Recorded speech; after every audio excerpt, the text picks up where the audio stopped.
Kesetiaan itu berawal dari niat yang berasal dari dalam hati, bukan dari kata-kata. Begitu juga dengan Gajah Mada. Dia setia pada kerajaan Majapahit sebagai seorang adipati. Bahkan dia pernah bersumpah dengan sebutan Sumpah Palapa. Sumpah Palapa itu membawa wilayah Indonesia menjadi lebih luas yang sekarang bisa kami nikmati. Begitu indahnya wilayah Indonesia. Sama halnya dengan anak-anak kami sekalian. Kamu harus setia, kamu harus semangat untuk mendengarkan video pembelajaran yang diberikan oleh Bapak Ibu Guru beserta dengan suster kepada kamu di rumah. Kamu harus setia untuk mengerjakan tugasnya karena kamu pernah berjanji kepada orang tua, kamu pernah berjanji kepada pacarmu, kamu pernah berjanji dalam hati nuranimu bahwa kamu akan setia mengerjakan tugasmu. Nah, untuk anak kami sekalian, materi kita hari ini tuh mengenai kerajaan Majapahit. Untuk lebih jelasnya, silahkan simak video pembelajaran kita berikut ini. Oke, kali ini kita akan membahas mengenai kerajaan Majapahit. Nah, setelah kerajaan Singosari jatuh, ya Singosari sudah kita pelajari minggu lalu ya. Itu berdiri yang namanya kerajaan Majapahit. Nah, terlebih dahulu kita harus mengetahui, anak-anak sekalian harus mengetahui apa tujuan pembelajaran kita di hari ini. Adapun tujuan pembelajaran kita di hari ini itu dengan mempelajari kerajaan Majapahit, siswa dapat mengetahui kebesaran dan kejayaan kerajaan Majapahit agar siswa dapat dengan sukacita menghargai betapa luasnya wilayah kerajaan dan berdampak pada luasnya wilayah Indonesia saat ini. Juga kesetiaan yang ditanamkan oleh Gajah Mada dapat ditiru oleh siswa di saat ini. Terlebih-lebih untuk mengerjakan tugasnya. Oke, kita lanjut. Kerajaan Majapahit itu sudah si Ibu katakan tadi, itu berdiri setelah kerajaan Singosari jatuh. Itu berpusat di daerah Jawa Timur abad ke-14 sampai dengan abad ke-15. Berdirinya kerajaan ini sebenarnya sudah direncanakan Kertarajasa ataupun disebut sebagai Raden Wijaya. Nah, ia memperoleh tugas untuk melanjutkan kemegahan Singosari yang saat itu sudah hampir runtuh. Jadi, saat itu dengan dibantu oleh Wiraraja, seorang pengusaha Madura yang dia adalah seorang pengusaha Madura. Jadi Raden Wijaya ini membuka hutan di wilayah yang disebut dalam kitab Pararaton sebagai hutan orang trik.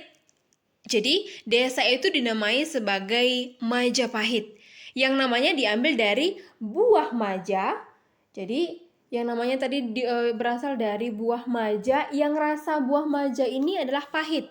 Nah, jadi ketika pasukan Mongol tiba, Raden Wijaya ini bersekutu dengan pasukan Mongol untuk bertempur melawan Jayakatwang. Setelah berhasil menjatuhkan Jayakatwang, Raden Wijaya ini berbalik menyerang pasukan Mongol sehingga memaksa mereka untuk menarik pulang kembali pasukan Mongol tadi. Nah, akhirnya berdirilah kerajaan Majapahit. Nah, pada masa kepemerintahan Raden Wijaya, ini mengalami pemberontakan yang dilakukan oleh sahabat-sahabatnya yang pernah mendukung perjuangannya dalam mendirikan kerajaan Majapahit. Nah, sebenarnya Raden Wijaya ini nggak lama memerintah.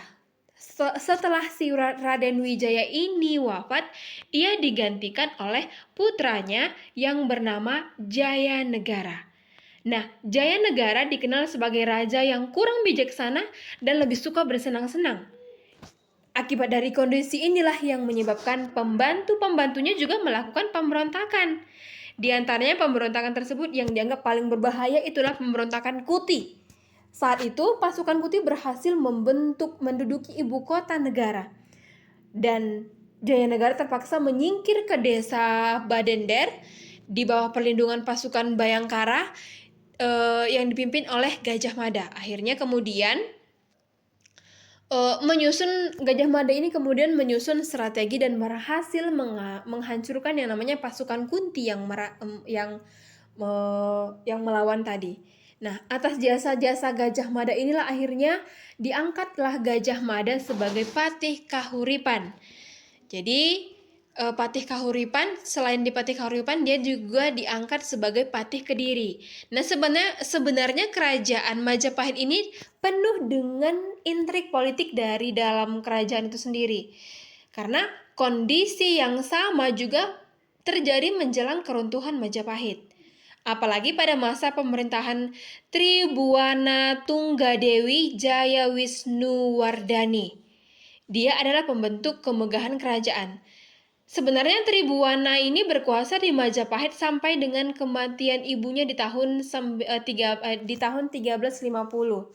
Jadi, setelah dia meninggal ataupun wafat, dia diteruskan kekuasaannya diteruskan oleh Hayam Wuruk. Jadi, Hayam Wuruk ini disebut sebagai Raja Sanagara karena dia memerintah Majapahit di tahun 1350 sampai dengan 1389 Masehi. Pada masa kepemerintahan Raja Hayam Wuruk ini, dia didampingi oleh Gajah Mada juga, sama seperti kakek dan kepemerintahan sebelumnya. Jayanegara juga didampingi oleh Gajah Mada, Tribuana juga didampingi oleh Gajah Mada. Sama halnya dengan Hayam Wuruk juga didampingi oleh Gajah Mada. Nah, pada saat itu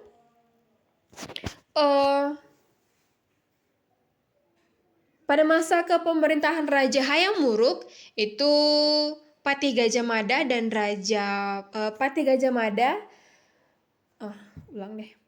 Pada masa kepemerintahan Raja Hayam Wuruk dan Patih Gajah Mada, Majapahit ini mengalami zaman keemasan. Karena wilayah kekuasaan Majapahit ini sangatlah luas, bahkan melebihi luasnya wilayah Republik Indonesia zaman sekarang ini. Oleh karena itu, Muhammad Yamin menyebutkan Majapahit ini dengan sebutan negara nasional kedua di Indonesia. Karena seluruh kepulauan wilayah Indonesia berada di bawah kekuasaan Majapahit. Nah, hal itu memang tidak dapat dilepaskan dari kegigihan Gajah Mada dengan dibantu ataupun didukung oleh bersama dengan temannya yang bernama Aditya Warman dan juga Laksamana Nala. Nah, Gajah Mada juga pernah menyatakan satu sumpah. Sumpahnya itu disebut sebagai Sumpah Palapa. Nah, tugasmu adalah tuliskan apa isi dari Sumpah Palapa. Tugasmu yang pertama adalah tuliskan apa isi dari Sumpah Palapa. Oke? Itu dikerjakan di buku latihan. Oke, kita lanjut ke materi yang berikutnya, itu keadaan politik dan juga kepemerintahan kerajaan Majapahit kala itu. Nah, Majapahit telah mengembangkan sistem pemerintahan yang sangat teratur, sama seperti saat ini. Berbeda dengan kerajaan-kerajaan yang lain. Kerajaan Majapahit ini mempunyai struktur pemerintahan yang sangat teratur. Raja ini memang berkuasa di kekuasaan yang tertinggi. Jadi dalam pelaksanaan pemerintahan, raja ini dibantu oleh berbagai badan ataupun pejabat. Nah, yang pertama itu adalah Rakyan Mahamantri Katrini. Nah, Rakyan Mahamantri Katrini ini dijabat oleh para putra raja yang terdiri atas Rakyan I Hino, Rakyan I Sirikan, dan Rakyan I Halu. Nah, yang kedua, aparat pemerintahannya ini adalah Dewan Pelaksana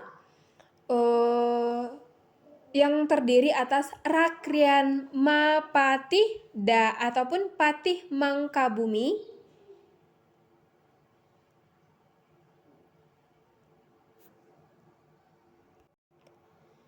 Nah, kita lanjut ke politik dan pemerintahan di Kerajaan Majapahit.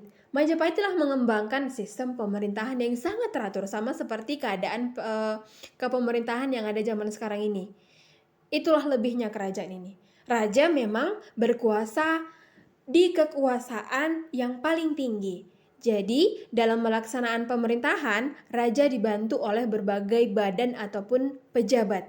Yang pertama itu ada Rakyan Mahamantri Katrini. Yang kedua ada Rakyan Mantri Pakirakiryan. Yang ketiga ada Dharmadaksya, dan yang keempat ada Dharma Upati. Nah, sebenarnya semua aparat birokrasi ini mempunyai fungsi masing-masing. Kalau Rakrian Maha Mantri Katrini ini biasanya dijabat para putra-putri dari kerajaan. Sedangkan kalau Rakrian Mantri Ri ini, Mantri Ri Pakirakiran itu Dewan Menteri yang melaksanakan kepemerintahan. Kalau Dharma Daksya ini itu yang bertugas adalah para pejabat hukum keagamaan. Sedangkan kalau Dharma Upapati ini itu yang menjabat adalah para pejabat keagamaan juga. Nah, di kerajaan untuk menciptakan yang namanya pemerintahan yang bersih dan juga berwibawa itu dibentuk badan peradilan yang disebut sebagai Sutasoma. Nah, selain Sutasoma, ini disusun pula kitab yang dihukum Gajah Mada, kitab hukum yang disusun oleh Gajah Mada yang disebut sebagai Kitab Kutaramanawa. Kitab Kutaranamawa. Jadi Gajah Mada ini memang seorang negarawan yang mantap ya, yang bagus kepemimpinannya, karena Gajah Mada ini memang seorang negarawan ataupun dia mempunyai strategi perang dan juga strategi hukum. Jadi untuk mengatur kehidupan beragama itu dibentuk juga yang namanya tadi yang sudah disebut tadi adalah Dharma Daksyaka ini. Nah, selain kehidupan beragama di Majapahit berkembang, itu pemeluk agama yang beragama Hindu maupun beragama Buddha itu saling bersatu. Maka pada saat itu pun sudah dikenal yang namanya semboyan Bhinneka Tunggal Ika. Nah, apa arti dari Bhinneka Tunggal Ika? Apa yo? Nah, betul sekali. Artinya itu adalah sekalipun berbeda-beda, baik Hindu maupun Buddha pada hakikatnya adalah satu juga. Itu pengertian Bhinneka Tunggal Ika di Kerajaan Majapahit. Jadi kemudian secara umum kita artikan kalau zaman sekarang itu berbeda-beda akhirnya satu jua, itulah dia. Nah, jadi berkat kepemimpinan Hayam Wuruk ini dan juga Gajah Mada, kehidupan politik dan juga stabilitas nasional Majapahit itu menjadi terjamin. Kenapa? Karena hal ini disebabkan pula karena kekuatan tentara Majapahit dan juga angkatan lautnya semua diajarkan, semua juga dapat diawasi oleh Gajah Mada maupun Hayam Wuruk. Majapahit itu menjalin hubungan dagang, hubungan kerjasama dengan kerajaan lain. Bukan berarti dia hanya mengembangkan perekonomiannya hanya di kerajaan itu, tapi kerajaan Majapahit juga bekerja sama dengan kerajaan yang lainnya. Hubungan dagang ataupun hubungan yang dikerjakan ataupun hubungan yang terjalin itu antara kerajaan Mataram itu ada dengan kerajaan Siam, ada dengan Birma, Kamboja, Annam, India, dan juga Cina itu berlangsung dengan baik. Jadi dalam membina hubungan dengan luar negeri, Majapahit mempunyai moto yang dinamakan sebagai Mitreka Satata. Mitreka Satata itu artinya adalah negara yang bersahabat. Jadi kerajaan Majapahit ini tidak membedakan antara negara yang satu dengan negara yang lain. Yang penting bisa menjalin kerjasama untuk membangun perekonomian dan juga politik yang ada pada saat itu. Nah, itu dia. Mantap kan kepemimpinan Hayam Wuruk? Ya, apalagi didampingi oleh Gajah Mada, bukan gajah yang punya belalai. Oke, kita lanjut. Itu adalah kehidupan sosial dan juga ekonomi. Nah, di bawah kepemimpinan Raja Hayam Wuruk ini rakyat Majapahit hidupnya aman, hidupnya tentram. Karena Hayam Wuruk ini sangat memperhatikan rakyatnya. Bahkan keamanan dan juga kemakmuran rakyat diutamakan. Dengan demikian, caranya itu adalah dibangun yang namanya jalan-jalan dan juga jembatan. Nah, dengan demikian lalu lintas yang yang awalnya hambat itu terhambat akhirnya menjadi lancar. Hal ini didukung dengan kegiatan keamanan dan juga perekonomian, terutama dalam bidang perdagangan. Lalu lintas perdagangan yang paling penting itu adalah melalui jalur sungai. Misalnya ada Sungai Bengawan Solo dan juga Sungai Brantas. Akibatnya desa-desa di tepi sungai yang berada di muara serta di tepi pantai ini berkembang menjadi pusat-pusat perdagangan. Hal itu menyebabkan yang namanya arus bolak-balik para pedagang yang menjajakan barang dagangannya dari daerah pantai ataupun muara sampai ke pedalaman ataupun bahkan sebaliknya. Nah, bahkan dari daerah pantai ini berkembang perdagangan antara daerah ataupun antara pulau. Kemudian timbullah yang namanya kota-kota pelabuhan sebagai pusat pelayaran dan juga perdagangan. Ada beberapa kota pelabuhan yang penting pada zaman Majapahit, antara lain itu ada Canggu, Surabaya, Gresik, Sedayu, dan juga ada daerah ataupun kota Tuban. Pada waktu itu banyak pedagang dari luar seperti ada Cina, ada India, dan juga Siam. Nah, adanya pelabuhan-pelabuhan ini dapat mendorong yang namanya munculnya kelompok bangsawan. Karena mereka menguasai pemasaran bahan-bahan dagang pokok baik itu dari daerah Indonesia Timur sampai dengan ke daerah Malaka. Selain yang namanya kegiatan ataupun pembangunan jalan, pemerintah ataupun kerajaan raja ini di kerajaan yang kita bahas ini, itu ada juga yang namanya kegiatan pertanian. Itu sangat dikembangkan. Baik itu dalam bidang baik itu dari sawah dan juga ladang, karena secukupnya itu dikerjakan secukupnya dan juga dikerjakan secara bergilir. Hari ini dimaksudkan apa? Dimaksudkan agar tanahnya itu tetap subur dan juga tidak kehabisan lahan pertanian. Jadi tanggul-tanggul yang namanya di sepanjang sungai itu diperbaiki untuk mencegah bahayanya banjir. Jadi itulah usaha para Raja Hayam Wuruk dengan Gajah Mada untuk mengembangkan kehidupan perekonomian pada saat itu.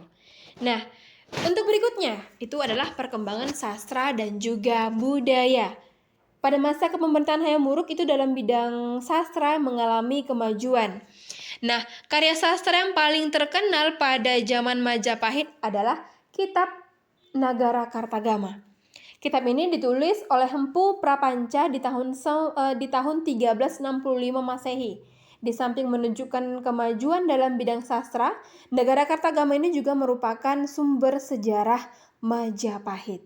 Karena di dalam kitab ini diceritakan mengenai keadaan-keadaan politik, keadaan sosial, budaya, ekonomi yang ada pada masa kerajaan Majapahit. Nah, kitab lain yang penting dari kerajaan Majapahit ini ada yang dinamakan sebagai Kitab Sutasoma. Kitab ini disusun oleh Empu Tantular. Karena kitab Sutasoma ini mempunyai kata-kata yang sekarang menjadi semboyan negara Indonesia, yakni Bhinneka Tunggal Ika. Di samping itu Empu Tantular juga menulis kitab Arjuna Wiwaha.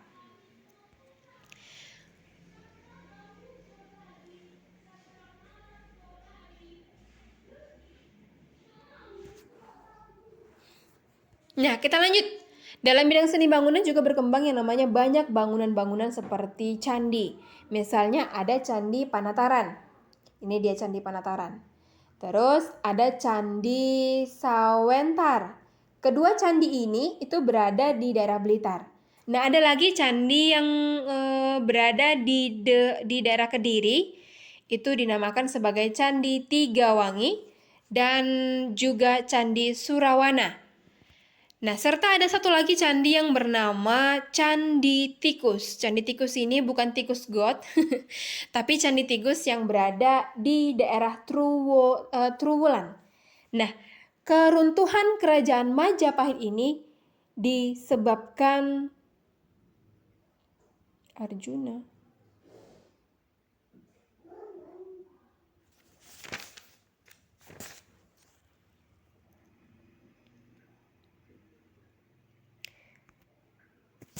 Nah, kita lanjut ke materi berikutnya, itu keruntuhan Majapahit ini disebabkan oleh ketidakpuasan yang namanya sebagian besar keluarga raja. Itu setelah turunnya Raja Hayam Wuruk. Bahkan ada juga terjadi yang namanya Perang Parekrek. Ini telah melemahkan Perang Parekrek ini melemahkan yang namanya unsur-unsur kejayaan Majapahit. Walaupun demikian, meskipun perang ini berakhir, Majapahit terus mengalami kelemahan karena raja yang berkuasa ini tidak mampu lagi mengembalikan kejayaannya. Nah, selain kedua hal ini, unsur lain yang menyebabkan runtuhnya kerajaan Majapahit adalah semakin meluasnya pengaruh Islam di daerah itu. Kebudayaan Islam itu semakin menyebar, semakin kental di daerah Majapahit. Nah, kemajuan peradaban kerajaan Majapahit itu tidak hilang dengan runtuhnya kerajaan itu. Karena pencapaian itu terus dipertahankan hingga masa perkembangan Islam di daerah Jawa. Banyak peninggalan-peninggalan kerajaan Majapahit yang masih dapat kita saksikan pada perkembangan lingkup kebudayaan di daerah Bali saat ini. Nah, kebudayaan yang masih berkembang itu hingga pada saat ini itu adalah cerita wayang. Jadi wayang ini yang berasal dari epos India yaitu Mahabharata dan juga Ramayana. Nah, Mahabharata dan juga Ramayana ini bukan hanya itu, tapi ada lagi cerita tentang kisah asmara Raden Panji dengan Sekar Tanji ataupun sering disebut sebagai Galuh Candrakirana, ya, Galuh Candrakirana. Nah, selain itu dapat juga kita saksikan unsur arsitekturnya itu ada berbentuk atap tumpang. Jadi atap tumpang ini sama seperti ini, kamu lihat ya, atapnya menumpang. Jadi itu dia maksudnya atap tumpang. Nah, berikutnya ada seni ukir yang dinamakan sebagai ukir sulur-suluran. Ada juga taman melata, serta ada yang namanya keris. Terus ada lokasi keramat. Kalau lokasi keramat di daerah kerajaan Majapahit itu masih banyak. Salah satunya itulah Eyang Kudo Kardono. Dan masih banyak peninggalan-peninggalan kerajaan Majapahit yang masih bisa kita lihat saat ini. Kalau mau lihat lebih jelasnya, boleh kamu jalan-jalan nanti ya ke daerah Jawa ya. Nah, itu dia materi kita di hari ini. Ibu harapkan kerajaan Majapahit ini dapat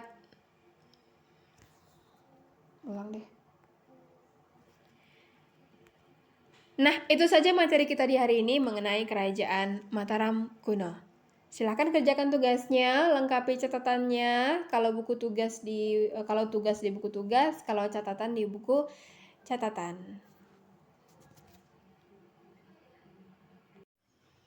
Nah, itu dia video pembelajaran kita di hari ini. Ibu harapkan kamu bisa memahami, bisa semakin tahu mengenai kerajaan-kerajaan Hindu dan juga kerajaan-kerajaan Buddha, termasuk kerajaan Majapahit yang sudah kita bahas hari ini.